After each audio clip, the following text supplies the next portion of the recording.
সবাই সব সফল হলো। সিপিআইএম জিন্দাবাদ, সিপিআইএম জিন্দাবাদ। আবাস যোজনার ঘর দেওয়ার নাম করে কাটমানি আদায়, অনুন্নয়নের অভিযোগ, এছাড়াও তৃণমূল নেতৃত্বের বিরুদ্ধে একাধিক অভিযোগ তুলে তৃণমূল ছেড়ে সিপিআইএমে যোগ দিল প্রায় 50টি পরিবার। যোগদানের পরই এলাকার তৃণমূলের দলীয় কার্যালয় দখল করে নিল বামেরা, সেখানে উড়ল সিপিআইএমের পতাকা।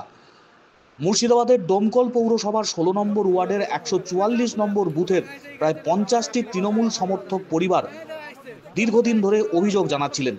সেই অভিযোগের কোনো রকম সুরাহা করেনি দলীয় নেতৃত্ব। অবশেষে সেই অভিযোগের জেরেই ক্ষোভে ফেটে পড়লেন এলাকার মানুষজন। আর এই তৃণমূলের বিরুদ্ধে একাধিক অভিযোগ তুলে এবং দুর্নীতির প্রতিবাদ জানিয়ে দল ছাড়লেন 50টি পরিবারের মানুষজন। তারা যোগ দিলেন বামেদের সঙ্গে। আবাস যোজনার ঘর দেব বলে এলাকার মানুষের কাছে টাকা তুলেছেন খোদ বিধায়ক জাফিকুল ইসলামের দাদা বলে অভিযোগ।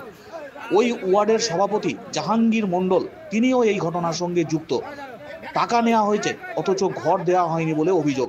কার্যত এই কারণেই তৃণমূল ছেড়ে তারা সিপিআইএমে যোগদান করেছেন বলে জানিয়েছেন। তবে সমস্ত অভিযোগ অস্বীকার করেছেন স্থানীয় তৃণমূল কংগ্রেসের নেতা। ওয়ার্ড সভাপতি জাহাঙ্গীর হোসেন তিনিও এই সমস্ত অভিযোগ অস্বীকার করেছেন। গোটা ঘটনাকে ঘিরে রাজনৈতিক মহলে তুমুল শোরগোল। মুর্শিদাবাদের ডোমকলে উলট পুরাণ 26-এর আগেই।